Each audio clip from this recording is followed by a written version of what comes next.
Most people believe that standing up for yourself means fighting back immediately, that real strength is shown through quick retaliation, and that letting someone disrespect you without an instant response makes you weak.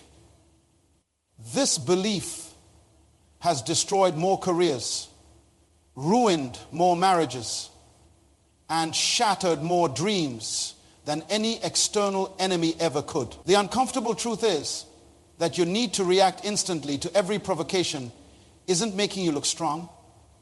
It's advertising to the world that you have no control over yourself, while you're busy proving how tough you are through emotional outbursts. Truly powerful people are quietly achieving their goals because they've mastered the one skill that separates winners from losers: the ability to choose their response instead of being controlled by their reaction. Marcus Williams sat in the leather chair across from his boss, watching 5 years of hard work crumble in 30 seconds. The $1 million contract he had spent 18 months negotiating was gone. Not because of market conditions, not because of competition, not because of price. It was gone because of one moment when he couldn't control what came out of his mouth. The client had made a snide comment about Marcus's presentation style, calling it amateur hour. Instead of pausing, instead of breathing, instead of choosing his words carefully, Marcus fired back with equal venom. The room went silent. The handshake stopped. The deal died right there on that conference table. As Marcus drove home that evening, his career in ruins, he asked himself the question that would change everything. How did I give one comment so much power over my entire future? That question contains the key to a power that most people never discover. It's not the power to control what happens to you. That's impossible. It's the power to control what happens in you. It's the power of not reacting. You see, there's a fundamental difference between reacting and responding. When you react, you're giving control of your life to whatever or whoever triggered you. When you respond, you maintain control. You stay in the driver's seat of your own existence. Most people live their entire lives as prisoners to their reactions. Someone says something they don't like, they react. Traffic moves too slowly, they react. Their spouse doesn't do what they expect, they react. Their children don't obey immediately, they react. Their boss criticizes their work, they react. But here's what I want you to understand. Every time you react instead of respond, you're announcing to the world that external circumstances have more power over your life than you do. You're declaring that other people's words, actions, and behaviors determine your peace, your joy, your success, and your future. That's not power. That's powerlessness dressed up as justified anger. Real power, the kind of power that changes lives, builds empires, saves marriages, and creates legacies, comes from mastering your ability to choose your response. It comes from understanding that between what happens to you and how you act, there exists a sacred space. In that space lives your freedom. Think about the most powerful people you know. Not the ones who shout the loudest or throw the biggest tantrums. I'm talking about the ones who command genuine respect. The ones people listen to when they speak. The ones who get things done without creating chaos. What do they all have in common? They don't react, they respond. They've learned to pause. They've learned to think. They've learned to choose when someone insults them. They don't immediately insult back. When someone challenges them, they don't immediately get defensive. When someone disappoints them, they don't immediately lash out. They pause, they consider their options. They choose the response that serves their goals, not their emotions. This isn't about being passive. This isn't about being weak. This isn't about letting people walk all over you. This is about being so secure in your own power that you don't need to prove it through emotional explosions. This is about being so confident in your worth that you don't need to defend it every time someone questions it. The tragedy is that most people confuse emotional reactions with strength. They think that getting angry quickly makes them look powerful. They think that responding immediately makes them look decisive. They think that matching energy for energy makes them look strong. But the opposite is true. When you react emotionally to every provocation, you look like someone who has no control over themselves. When you respond immediately without thinking, you look impulsive and unreliable. When you match every negative energy that comes your way, you look like a puppet dancing to everyone else's tune. True strength is demonstrated in restraint. True power is shown in the ability to remain calm when everything around you is chaos. True leadership is displayed when you can think clearly while others are losing their minds. Marcus learned this lesson the hard way, but you don't have to. You can learn it right now, in this moment, before it costs you your next opportunity, your next relationship, your next chance at success. The power of not reacting isn't just about avoiding negative consequences. It's about positioning yourself to receive positive outcomes that would be impossible if you were constantly reacting to every stimulus in your environment. When you master your reactions, people start to trust you with bigger opportunities because they know you won't fall apart under pressure. When you master your reactions, your relationships become deeper and more meaningful because people feel safe being honest with you. When you master your reactions, your decision making improves dramatically because you're thinking clearly instead of thinking emotionally. But here's the most important part. When you master your reactions, you reclaim your personal power. You stop being a victim of circumstances and start being the architect of your responses. You stop letting other people's behavior determine your mood and start choosing your emotional state consciously. This is the foundation of all true success. This is the bedrock of all lasting achievement. This is the starting point of all meaningful change. The power of not reacting isn't just a skill, it's a way of life. And once you understand how it works, once you begin to practice it consistently, you'll wonder how you ever lived any other way. Now, let me tell you exactly what happens inside your brain when someone pushes your buttons. Scientists have discovered something remarkable about how we process challenging situations when something threatens us, whether it's an insult, a criticism, or just an unexpected problem. A tiny part of our brain called the amygdala fires off signals faster than you can blink. This ancient part of your brain doesn't think. It doesn't reason. It doesn't consider consequences. It just reacts. In milliseconds, it floods your system with chemicals designed to help you fight or run away. Your heart rate spikes. Your muscles tense. Your thinking becomes narrow and focused on the threat. This system served our ancestors well when they faced wild animals. But in today's world, this same system treats a critical email from your boss the same way it would treat a charging lion. It treats your teenager's disrespectful tone the same way it would treat a physical attack.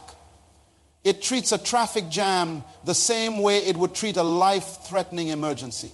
The result, most people spend their days in a constant state of reaction, responding to modern situations with ancient reflexes that are completely inappropriate for the circumstances they're actually facing. But here's what most people don't know. There's another part of your brain called the prefrontal cortex. This is your thinking brain. This is where wisdom lives. This is where you can pause, analyze, and choose your response. The problem is that it takes about 6 seconds for this part of your brain to come online after your amygdala has been triggered. 6 seconds. That's the gap between automatic reaction and conscious response. That's the space where your power lives. Elena Rodriguez discovered this gap the hard way. She was a successful accountant, organized and efficient at work. But at home, she was losing the battle with her 16-year-old daughter, Sophia. Every conversation seemed to turn into a screaming match. Every discussion became a power struggle. One evening, Sophia came home 2 hours past curfew with no explanation and an attitude that could freeze water. Elena felt that familiar fire rising in her chest. Her mouth opened to deliver the lecture she had rehearsed 100 times in her head, but something made her stop. Maybe it was exhaustion. Maybe it was desperation. Maybe it was divine intervention. But instead of reacting, Elena did something she had never done before.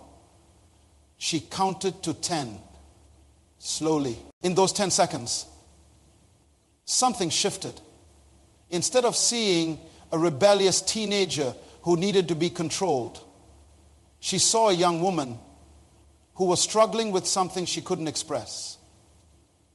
Instead of feeling the need to win an argument, she felt the desire to understand her daughter. Sophia, she said quietly, you look troubled. What's really going on? The question caught Sophia completely off guard. She had prepared for battle, not for compassion. Her defensive walls crumbled, and for the first time in months, she told her mother the truth. She was struggling at school. She felt overwhelmed by college pressure. She was scared about her future. That 10-lakh pause changed everything. Not just that conversation, but their entire relationship. Elena had discovered the gap, that sacred space between stimulus and response, where transformation becomes possible. This gap exists in every challenging situation you'll ever face. When your spouse says something hurtful, there's a gap. When your boss criticizes your work unfairly, there's a gap. When someone cuts you off in traffic, there's a gap. When your plans fall apart unexpectedly, there's a gap. Most people never find this gap because they're moving too fast.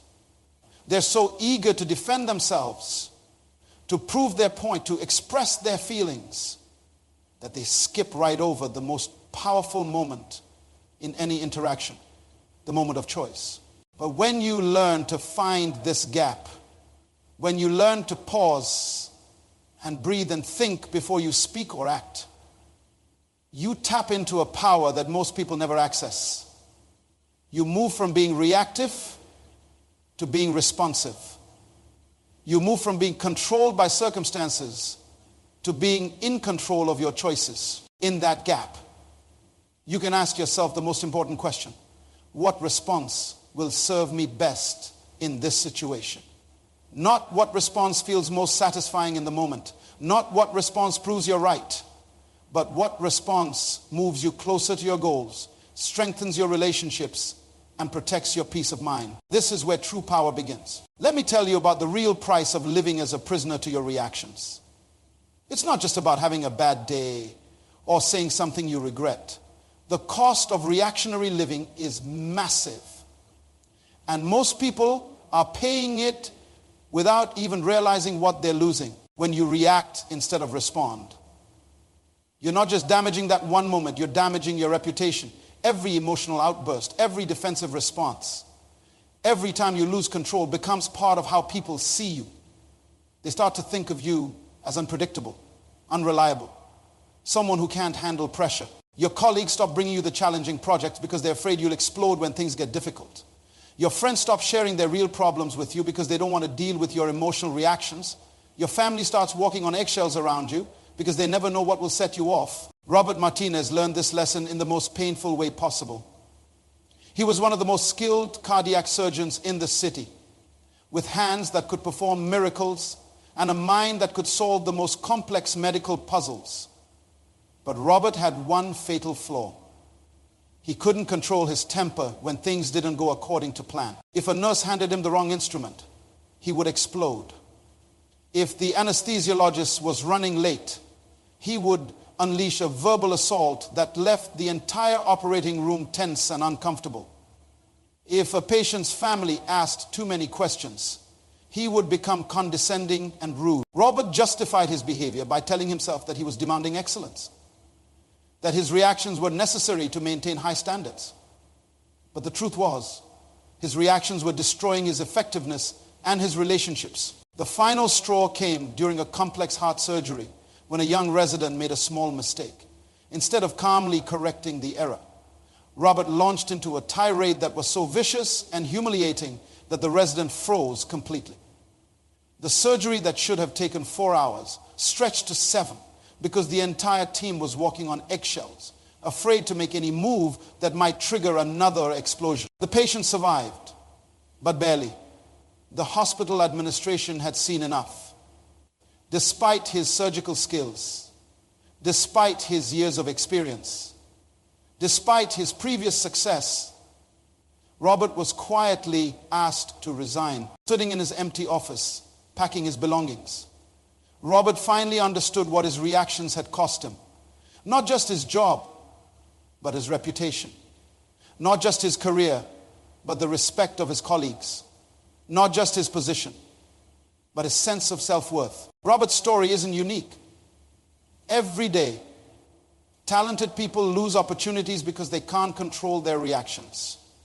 Marriages end not because of big betrayals, but because of small reactions that accumulate over time. Friendships dissolve not because of major disagreements, but because of minor irritations that were handled poorly.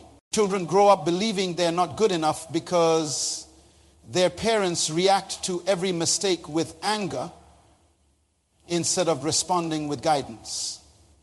Employees quit good jobs not because of the work, but because they can't stand working for reactive bosses who create toxic environments. The cost of reactionary living extends beyond your relationships. It affects your health. When you're constantly reacting to stress, your body stays in fight or flight mode. Your blood pressure rises. Your immune system weakens. Your sleep quality decreases. Your mental clarity diminishes. You start making poor decisions because you're operating from a place of emotional arousal instead of logical thinking. You miss opportunities because you're too busy defending yourself to see new possibilities. You repeat the same patterns over and over because you never pause long enough to learn from your experiences. But the greatest cost of reactionary living is this: you never become the person you were meant to be. You stay trapped in patterns that were probably formed when you were young, reacting to today's challenges with yesterday's wounds, letting your past control your future. Robert eventually learned to master his reactions, but it took losing everything he had worked for to get his attention. Now let me show you what real power looks like. True power doesn't come from controlling other people. That's manipulation. True power doesn't come from controlling circumstances. That's impossible. True power comes from controlling the one thing you actually have complete authority over: your response to what happens to you. When you understand this principle, everything changes. You stop wasting energy trying to make people behave the way you want them to behave. You stop getting frustrated when situations don't unfold according to your plans. You stop feeling like a victim when unexpected challenges arise. Instead, you focus all your energy on the one thing that will actually make a difference: how you choose to respond. This is what psychologists call having an internal locus of control. People with external locus of control believe that their success, their happiness, and their peace depend on what other people do and what circumstances they encounter. People with internal locus of control understand that their success, their happiness, and their peace depend on the choices they make in response to whatever happens. Nina Thompson understood this better than most people. She was a single mother working 3 jobs to support her 2 young children. She worked at a diner from 5 a.m. to 2 p.m., cleaned offices from 3 p.m. to 8 p.m., and did bookkeeping for small businesses from 9 p.m. until midnight. Every day brought new challenges. Difficult customers at the diner who complained about everything. Demanding bosses at the cleaning company who criticized her work. Business owners who paid their bills late. Putting her family's budget in jeopardy. Most people in Nina's situation would have become bitter, angry, reactive. They would have snapped at rude customers, argued with unreasonable bosses, and stressed themselves sick over things they couldn't control. But Nina had learned something powerful. She couldn't control what people said to her, but she could control how she received it. She couldn't control when her bosses were unreasonable, but she could control whether she took their behavior personally. She couldn't control when clients paid their bills, but she could control how she managed her finances to handle delays. When a customer complained about cold coffee, Nina didn't get defensive. She smiled, apologized, and brought fresh coffee. When her cleaning supervisor criticized her technique, Nina didn't argue. She listened, learned what she could, and ignored the parts that were just someone having a bad day. When a client was late with payment, Nina didn't panic. She had prepared for this possibility and had systems in place to handle it. Nina's secret was simple. She had developed a response system instead of living with a reaction habit. Every challenging situation triggered the same internal process. First, she would pause and breathe deeply. Second, she would ask herself one question: what response will serve my goals best? Third, she would act based on her answer, not based on her emotions. This response system transformed Nina's life. Her calm professionalism at the diner led to bigger tips and eventually a management position. Her positive attitude at the cleaning company resulted in her being assigned the best accounts and eventually starting her own cleaning business. Her steady reliability with bookkeeping clients grew into a full-time accounting practice within 5 years. Nina had gone from struggling to make ends meet to owning 2 successful businesses. But the most remarkable thing wasn't her financial transformation. It was her inner peace. Despite facing more daily stress than most people could handle, Nina maintained a sense of calm and confidence that drew people to her. True power is like that. It's not loud or dramatic. It doesn't announce itself with emotional displays. It's quiet, steady, and unshakable. It comes from knowing that no matter what happens to you, you always have the ability to choose your response. Now that you understand what true power looks like, let me give you the practical tools to develop it in your own life. The power of not reacting isn't something you master overnight. It's a skill that requires daily practice, conscious effort, and patient development. But once you begin to apply these principles, you'll start seeing results immediately. The first technique is what I call the pause technique. When something triggers you, and you'll know because you'll feel that familiar surge of emotion in your chest, you deliberately stop whatever you were about to say or do. You count to 6. Not 5, not 10, but 6. This gives your prefrontal cortex time to come online and your emotional intensity time to decrease during those 6 seconds. You breathe deeply, not shallow breathing from your chest, but deep breathing from your belly. This activates your parasympathetic nervous system and helps your body shift from fight or flight mode to thinking mode. The second technique is what I call the question method. Instead of immediately defending yourself or attacking back, you ask a question. Help me understand what you mean by that. What would you like to see happen differently? Can you tell me more about your concern? Questions do something powerful. They force you to listen instead of react. And they often diffuse the other person's negative energy because they feel heard instead of attacked. The third technique is outcome focus. Before you respond to any challenging situation, ask yourself, what outcome do I want from this interaction? Not what outcome would feel most satisfying in the moment, but what outcome would serve your long-term goals and relationships. Let me show you how all of this works together by telling you about James Harrison, a project manager at a construction company who almost lost his job because he couldn't control his reactions to criticism. James had been with the company for 8 years, working his way up from a laborer to managing multi-million-dollar projects. He was skilled, hardworking, and dedicated. But James had one major weakness.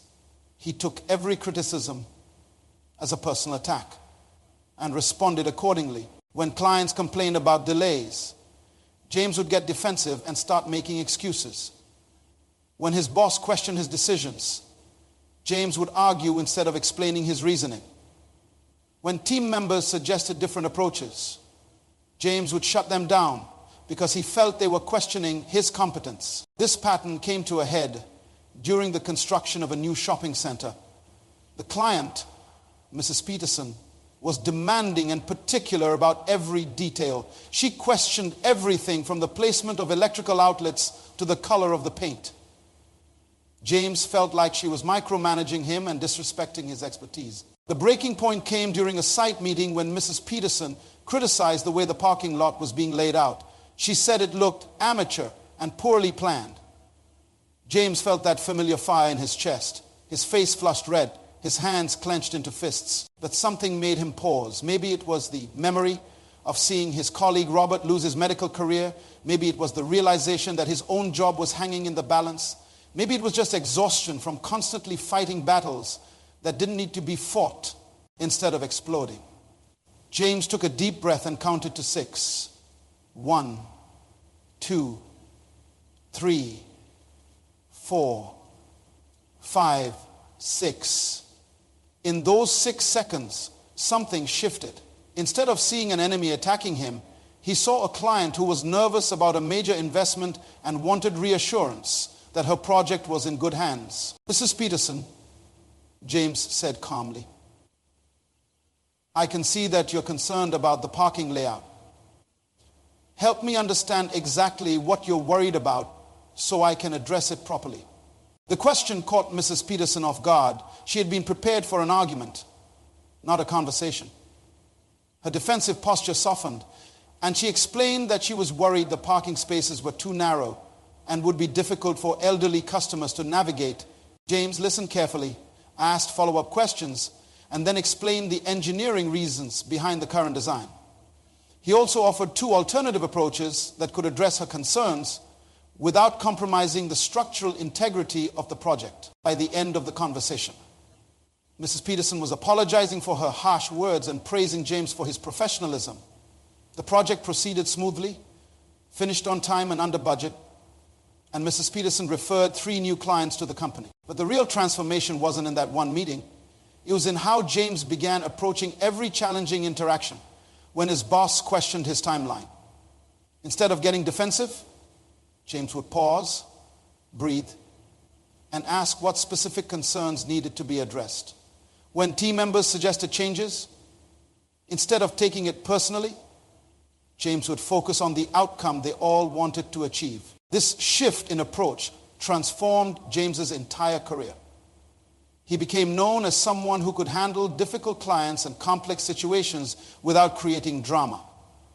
His boss began assigning him the most challenging projects because he knew James wouldn't fall apart under pressure.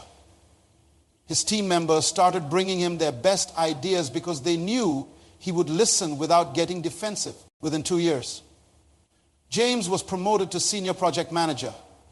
Within 5 years, he became a partner in the company. But the most significant change wasn't professional, it was personal. James's relationships improved dramatically because people felt safe being honest with him. His marriage became stronger because his wife could share concerns without triggering an argument, and his children began coming to him with their problems because they knew he would respond with wisdom instead of react with emotion. The ripple effect of mastering your responses extends far beyond your own life. When you stop reacting emotionally to challenging situations, you give other people permission to do the same. When you respond with wisdom instead of anger, you model a better way of handling conflict. When you choose peace over proving you're right, you create an environment where real solutions can emerge. This is how change happens in families, in organizations, in communities. It doesn't start with trying to change other people. It starts with one person deciding to change how they respond to other people. Your moment of choice is coming.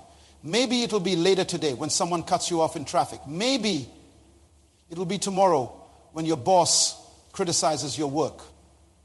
Maybe it will be this weekend when your family member says something that normally would trigger you in that moment. You will have a choice. You can react the way you've always reacted and get the results you've always gotten. Or you can pause, breathe, and choose a response that serves your goals, protects your relationships, and demonstrates the power that comes from self-control. The power of not reacting isn't just about avoiding negative consequences. It's about creating positive possibilities that wouldn't exist if you were constantly reacting to every stimulus in your environment. It's about becoming the kind of person that others can count on, look up to, and trust with their most important concerns. This power is available to you right now. You don't need anyone's permission to use it. You don't need special training or expensive equipment.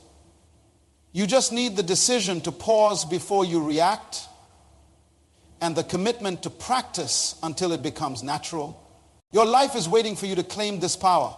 Your relationships are waiting for you to demonstrate this wisdom. Your future is waiting for you to make this choice. The question is not whether you can do this. The question is whether you will.